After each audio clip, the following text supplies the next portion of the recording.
Assalamualaikum warahmatullahi wabarakatuh. Hai semuanya, kami dari kelompok 6 yang akan membawakan materi tentang tergugat dan sumpah. Mata pelajaran fikih. Kelompok 6 terdiri dari 3 anggota, yaitu saya sendiri, Kyosi Isni Maharsi, absen 6 sebagai moderator dan pembuat PowerPoint, ada Hanafi Ligoirihi, absen 10 sebagai pengedit video, dan Nabil Thorik Ilyasa, absen 21 sebagai pembuat materi. Ada 6 materi yang akan kelompok kami sampaikan. Materinya adalah pengertian tergugat dan tujuan sumpah dalam perspektif Islam. Kedua materi tersebut akan dibawakan oleh saya sendiri. Materi selanjutnya adalah syarat-syarat orang yang bersumpah dan pelanggaran sumpah. Kedua materi tersebut akan dibacakan oleh Nabil Thorik Ilyasa. Dan 2 materi terakhir yaitu pendapat ulama tentang tergugat dan menganalisa kasus terkait dengan tergugat yang akan dibawakan oleh Hanafi Ligoirihi.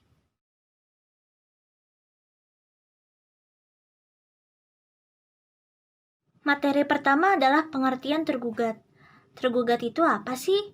Tergugat adalah orang yang ditarik ke muka pengadilan karena dirasa telah melanggar hak penggugat. Tergugat bisa membela dirinya dengan membantah kebenaran tersebut dengan 2 cara, yaitu yang pertama menunjukkan bukti-bukti Allah dan yang kedua bersumpah. Rasulullah Shallallahu Alaihi Wasallam bersabda yang artinya pendakwa harus menunjukkan bukti-bukti dan terdakwa harus bersumpah. Hadis riwayat Al-Baihaqi. Dalam peradilan, ada beberapa pengistilahan yang perlu dipahami, yaitu materi gugatan yang biasa disebut dengan hak, penggugat disebut dengan mudda'i, dan tergugat disebut dengan mudda'a alaih. Keputusan. Keputusan mengenai hak penggugat disebut mahkum bih. Mahkum bih adalah istilah yang bisa jatuh pada tergugat sebagaimana juga bisa jatuh pada penggugat. Yang kedua yaitu tujuan sumpah. Tujuan sumpah dalam perspektif Islam ada 2, yaitu yang pertama menyatakan tekad. Menyatakan tekad untuk melaksanakan tugas dengan sungguh-sungguh dan bertanggung jawab terhadap tugas tersebut. Yang kedua, membuktikan yang benar. Tujuan sumpah yang kedua inilah yang dilakukan di pengadilan. Sumpah tergugat adalah sumpah yang dilakukan pihak tergugat dalam rangka mempertahankan diri dari tuduhan tergugat. Selain sumpah, tergugat juga harus menunjukkan bukti-bukti tertulis dan bahan-bahan yang meyakinkan hakim bahwa dirinya memang benar-benar tidak bersalah.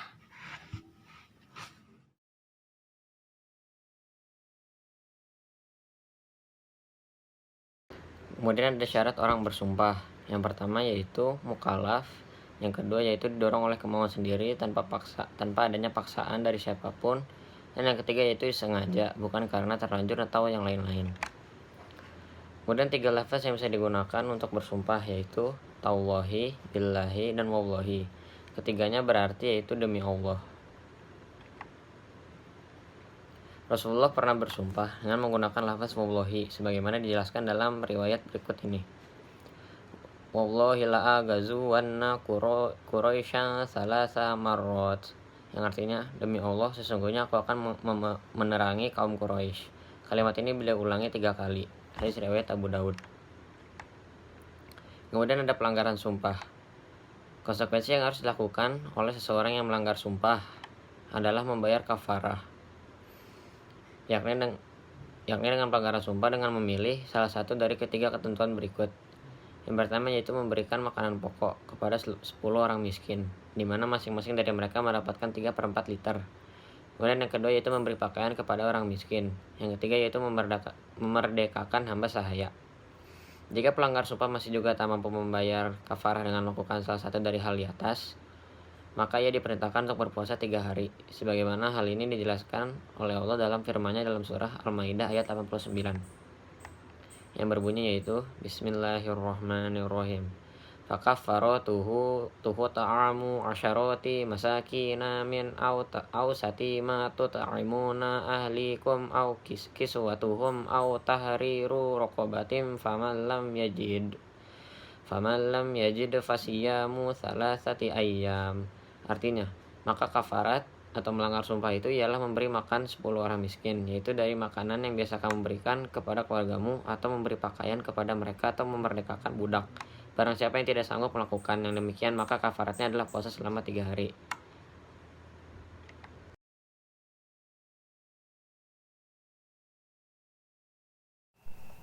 Pendapat ulama tentang tergugat. Jika tergugat menyanggah saksi sebelum ada keputusan, maka keputusannya itu batal. Tapi jika ia menyanggah sesudah ada keputusan menurut Imam Malik, maka keputusan itu tidak batal. Sedangkan menurut Imam Syafi'i, keputusan itu batal. Lalu berikutnya ada kasus. Gugatan 1,8 miliar dari anak terhadap ibunya ditolak hakim.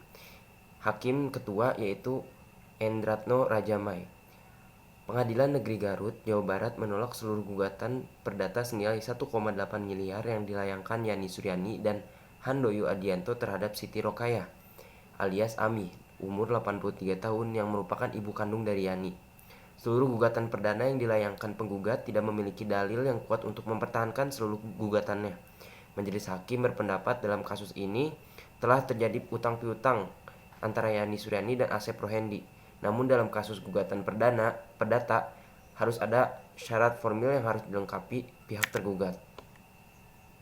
Sekian dari kelompok kami, kurang lebihnya mohon maaf. Wabillahi taufik wal hidayah. Wassalamualaikum warahmatullahi wabarakatuh.